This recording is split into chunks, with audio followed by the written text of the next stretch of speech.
사랑의 하나님 아버지 감사합니다. 오늘도 베드로 사도를 통해서 우리에게 주시는 말씀, 이 말씀이 하나님 우리들에게 하나님의 말씀으로 다가오게 하여 주옵소서. 오늘도 주신 말씀을 부여잡고 우리에게 주어진 삶을 살고자 원합니다. 하나님 늘 그랬듯이 하나님의 말씀이 어두웠던 우리들의 인생의 빛이 되게 하시고, 하나님 동굴과 같은 우리들의 삶 가운데 하나님 나갈 수 있는 통로가 되게 도와주실 뿐만 아니라 오늘도 우리가 살아갈 수 있는 능력이 되게 도와주셔서 오늘 하나님의 말씀이 우리의 삶에 영향력을 미쳐 오늘도 주의 길을 따라 주의 삶으로 나아가는 우리 모두가 되게 하여 주옵소서.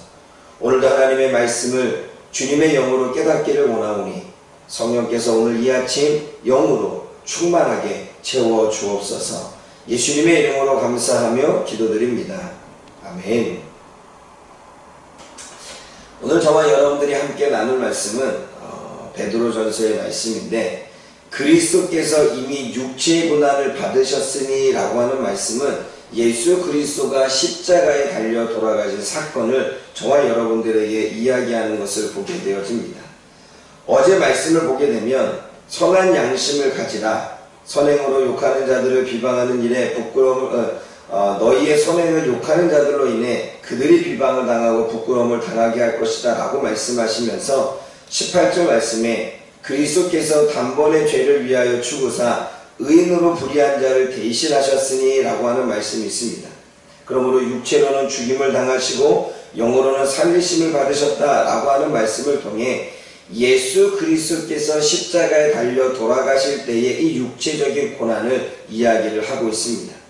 예수님은 의인이지만 불의한 영혼들을 위해 이미 십자가에 죽으심으로 육체의 고난을 받으셨다는 것입니다. 베드로 사도는 그러한 예수 그리스도의 죽으심, 그러한 육체의 고난을 저와 여러분들이 같은 마음으로 갑옷을 삼으라고 말씀하고 있는 것입니다. 이는 예수 그리스도의 정신과 그리고 예수 그리스도의 마음으로 우리가 무장하기를 원한다는 거죠. 여러분, 누가 고난을 받으면 누구나가 두렵습니다. 예수님도 십자가를 지실 때에 이 잔을 내게서 옮겨주십시오 라고 하는 그러한 육체적인 고난에 대한 그 두려움을 내비쳤던 것을 보게 되어집니다. 그럼에도 불구하고 주님의 뜻이오면 내가 이 길을 걷겠습니다 라고 하는 그 마음, 그 정신, 그 마음과 그 정신으로 무장하라고 이야기를 하고 있는 거지요. 예수 그리스도는 기꺼이 그리고 기쁜 마음으로 자신의 육체의 고난을 받으신 것입니다. 그리고 그 고난이 유익한 고난이기 때문에 그것을 받으신 것이지요. 예수 그리스도의 고난이 유익한 것은 영혼을 구원하는 고난이었고 생명이 주어지는 고난이었고 사단의 손에서 영혼들을 자유케 하는 그러한 고난이었기 때문에 유익한 고난입니다. 저와 여러분들의 고난도 마찬가지입니다. 성도들의 고난도 이와 같습니다. 물론 여기서 받는 고난은 육체적인 고난을 이야기합니다. 육체적인 고난이라고 하는 것은 오늘 본문의 말씀 2절에 기록된 사람의 정욕을 따르지 않는 고난이지요. 사람의 정욕을 따르지 않는 고난은 어떠한 고난입니까? 그 고난은 오늘 본문의 말씀처럼 음란과 정욕과 술취함과 방탕과 향락과 무법한 우상을 행하지 않는 그러한 고난을 이야기합니다. 우리가 하나님을 믿는 백성으로서, 우리가 하나님을 모신 사람으로서 죄된 삶을 살지 않으려고 하고, 또한 세상 사람들이 행하고 있는 그 길을 걸어가지 않으려고 하는 것 자체가 우리들에게는 육체의 고난입니다. 그러나 이러한 육체의 고난은 유익한 고난으로 내 영혼을 살릴 뿐만 아니라 내 주변에 있는 영혼을 살리는 그러한 고난임을 예수 그리스도의 고난을 통하여 우리가 알게 되는 것입니다. 그러므로 우리는 한 번쯤 생각해 봐야 됩니다. 우리가 지금 현재 받고 있는 육체적인 고난이 내가 악으로 갚아서 받는 고난인지, 나에게 유익한 고난인지, 나에게 유익하지 않은 고난인지를 우리는 돌아보는 것이 너무나 중요하죠. 성도는 이 세상을 살아갈 때 자신을 쳐서 복종시키는 육체적인 고난이 있습니다. 때로는 내가 원하는 것도 절제할 줄 알고 내가 원하고 바라는 욕심도 내려놓을 줄 아는 그러한 자신을 쳐 나아가는 고난이 필요한 것입니다. 어린아이들에게도 육체적인 고난이 있습니다. 그 고난은 그 아이들의 욕심을 내려놓는 거죠. 가끔 보면 우리 하음이가 자꾸 뭘 사달라고 이야기합니다. 그걸 뭘 사달라고 이야기할 때마다 우리는 다 사주지 않고 참으라고 이야기하거나 기다리라고 이야기를 합니다.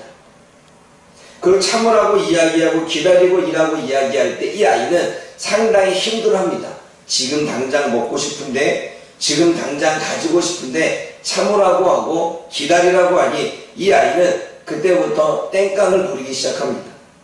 이것이 육체를 복종하는 육체적인 고난이지요. 오늘 사람의 정욕을 따르지 않고 하나님의 뜻을 따르는 것, 그것이 우리가 이 땅을 살아가는 육체적인 고난입니다. 예수님도 자신의 원함을 따라 십자가를 거부할 수 있었지만 십자가를 거부하지 않는 것은 하나님의 뜻을 따라 기꺼이 그 십자가를 육체의 고난에 받으신 것입니다. 그것이 유익했고 그것이 자기 자신뿐만 아니라 사람을 구원하고 생명을 주는 그러한 고난이었다는 사실이지요. 오늘 저와 여러분들의 고난이, 저와 여러분들의 육적인 고난이, 저와 여러분들이 하나님의 뜻 가운데 살고 우리들의 정욕을 내려놓고 때로는 내 자신을 복종시키는 고난이 이러한 유익한 고난이라는 사실을 깨닫고 저와 여러분들이 오늘도 예수님처럼 기꺼이 기쁨으로 같은 마음으로 갑옷을 입고 무장하여 지을 수 있는 저와 여러분들 되어지기를 주님의 이름으로 부탁을 드립니다. 두 번째는 베드로 사도 시대 당시에는 방탕하지 않는 성도들을 이상하게 생각하고 비판하고 비웃는 사람들이 있었다는 사실입니다. 여기서 말하고 있는 방탕은 정욕과 술에 취해 통제가 되지 않는 것을 이야기합니다. 다시 말해 방탕이라고 하는 것은 내 육체를 제어하지 못하는 것을 이야기를 하는 거죠. 그러면 앞에서 우리가 읽었던 사람의 정욕, 음란과 정욕과 술취함과 방탕과 향락과 무법한 우상숭배를 절제하지 못하고 다스리지 못하는 것을 방탕이라고 이야기합니다. 세상 사람들은 그것을 절제하지 않지요. 이미 그것이 그들에게는 문화였고 그들에게는 그것이 전혀 이상한 것이 아니었습니다. 그러나 성도들에게는 그것이 하나님의 뜻과는 다른 것인 것을 깨닫고 자신의 삶 가운데 방탕하지 않으려고 살고 있었는데 그렇게 방탕하지 않으려고 살아가는 성도들을 이상하게 여겨 비방했다라고 말합니다. 비방했다라고 하는 것은 그것을 판단하고 이상하게 여기고 오히려 비웃는 일들이 벌어졌다는 거죠. 여러분 지금 이 시대에도 마찬가지입니다. 지금 이 시대에도 하나님의 백성들이 하나님의 말씀대로 살면 때로는 비웃음을 당하고 때로는 이상한 환자로 취급하는 경우도 있습니다. 하나님의 말씀대로 때로는 욕심을 내려놓으면 그 욕심을 내려놓는 것 가운데 웃음거리가 될 수도 있고 사람의 정욕을 따르지 않으려고 한다면 이상한 모든 사람들이 다 아는데 너만 왜 그렇게 이상하게 구냐라는 식으로 취급하며 바라보는 경우도 있습니다. 정작 자신들의 가치관이 자신들의 삶이 자신들의 문화가 잘못된 것을 생각하지 않고 세상의 방식의 문화가 그러하니 말씀대로 사는 것이 오히려 비정상적인 것과 같이 느껴지는 그러한 시대를 살고 있습니다. 이러한 세상을 살다 보면 사람들 가운데 비웃음을 당할 수 있고 이상한 환자로 취급당할 수도 있습니다. 그렇게 성도의 삶이 비난을 비방을 받을 수 있다는 사실이죠. 그러면 성도는 이러한 비방을 받으면 두려운 마음에 세상과 타협하려고 하는 것이 있습니다. 때로는 내가 이렇게 살아가는 것이 이렇게 사람들의 비웃음을 당하는 것이 옳지 않지 않냐 그러면서 하나님의 말씀대로 사는 것을 쭈뼛쭈뼛하고 때로는 멈춰서며 세상과 타협하게 되는 것을 보게 되어지지요. 그럼에도 불구하고 하나님의 말씀대로 살아가야 됩니다. 세상과 다툼이 있어도 가치관의 충돌이 있어도 그 충돌로 인하여 다양한 고난이 있어도 그 고난으로 인하여 내 영혼이 힘들어진 상황이 있어도 우리는 말씀을 지키기 위해 그것이 진리라면 말씀대로 살아가는 삶이 너무나 중요함을 다 베드로 사도는 이야기를 하고 있는 것입니다. 그러므로 사랑하는 여러분, 저와 여러분들이 하나님의 말씀대로 살면서 세상에 이상한 사람으로 생각되어지고 비웃음거리가 되어지는 그러한 고난을 당한다 할지라도, 그러한 비방을 당한다 할지라도 두려워하지 말고, 또한 사람들의 욕에 대해서 신경 쓰지 말고, 우리는 하나님의 말씀대로 살아갈 때 결국 그것이 빛이 되어지고 능력이 되는 사실을 깨달아 오늘도 그렇게 살아낼 수 있는 저와 여러분들 되어지기를 주님의 이름으로 부탁을 드립니다. 세 번째로는 만물의 마지막이 가까이 왔다고 이야기합니다. 이는 예수님의 재림이 가까이 왔다는 거죠. 예수님의 재림이 가까이 올수록 우리는 정신을 차리고 근신하여 기도하라고 이야기합니다. 정신을 차리라는 것은 깨어서 분별하라는 것이고, 근신하라는 것은 우리의 말과 행동을 조심하고 절제하고 다스리라는 이야기며, 우리는 모든 일에 기도하며 살라고 말씀하고 있습니다. 그리고 무엇보다도 뜨겁게 서로 사랑할지니라고 말합니다. 사랑은 허다한 죄를 덮는다는 것입니다. 그러므로 마지막에 우리들에게 우리들의 말과 행실을 조심하라고 말씀하시면서 9절 말씀에 너희들이 대접을 할 때에는 원망 없이 대접하고, 너희들이 은사를 받은 대로 성난 청지기 같이 서로 봉사하고, 말을 하려면 하나님이 하시는 것 같이 그렇게 말을 하고, 봉사를 하려면 하나님이 주시는 힘으로 봉사를 해서 그것이 예수 그리스도께 영광이 되어지고 하나님께 영광이 되어지기를 원한다라고 이야기를 하고 있습니다. 여러분, 예수 그리스도가 공생의 기간에 살아가는 동안에 그의 삶은 하나님의 누가 되지 않고 하나님께 영광이 되어지기 위해서 살아가는 것을 보게 되어집니다. 그래서 오늘 본문의 말씀에 뭐라고 말합니까? 이는 범사에 예수 그리스도로 말미암아 예수 그리스도를 통해서 하나님의 영광을 받으시게 하려 함이니라고 말씀합니다. 사랑하는 여러분, 지금 저희가 중부 청년들한테 웨스트민스터 소요리 문답을 강의하고 있습니다. 거기에 그 첫 번째 질문이 사람의 죄를 지는 목적이 뭐냐라고 말할 때 하나님을 영화롭게 하는 것이고 그분을 통하여 즐거워하는 것입니다 라는 것이 제1의 사람의 목적이라고 말합니다. 하나님을 영화롭게 한다는 것은 하나님께 영광을 돌린다는 것이지요. 하나님 성경에서도 이야기를 합니다. 인간은 모든 것을 살아갈 때 하나님의 영광을 위하여 살아가라고 말씀하십니다. 예수 그리스도의 공생의 삶은 하나님께 영광을 돌리는 삶이었습니다.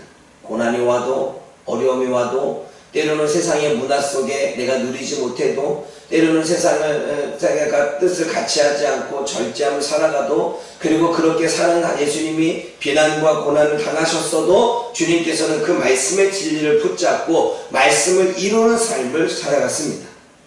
그것이 하나님께는 영광이 되기 때문이었습니다.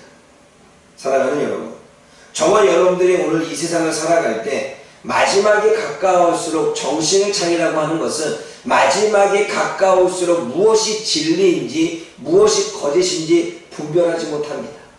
이미 오랜 기간 동안에 그렇게 살아왔고 그리고 마지막 때에는 세상의 모든 죄악들이 관영할 것이기에 무엇이 죄인지 무엇이 죄가 아닌지 무엇이 하나님의 말씀의 뜻인지 아닌지 분별하지 못하는 시대가 오기에 정신을 차리지 않으면 안 됩니다. 그래서 우리는 내가 하는 말도 내가 하는 행동도 때로는 하나님의 말씀에 어긋날 수도 있지만 우리는 세상 모든 사람들이 보편적으로 그렇게 하기 때문에 우리는 그렇게 깨어서 근신하지 못하면 그들이 하는 것을 그대로 하면서도 하나님의 뜻과는 반대되는 것을 생각하지 못하는 거지요. 그러므로 사랑하는 여러분, 오늘 뜨겁게 서로 사랑할지라는 어제 새벽 성도 말씀처럼 우리들의 양심에 선함을 가져야 되는 것입니다. 선한 양심을 가지면, 주님의 선한 말씀을 가지면, 주님이 내 안에 가까이 계시면 우리는 뜨겁게 사랑하게 됩니다. 여기서 뜨겁게 사랑한다는 것은 열정적으로 사랑한다는 것입니다.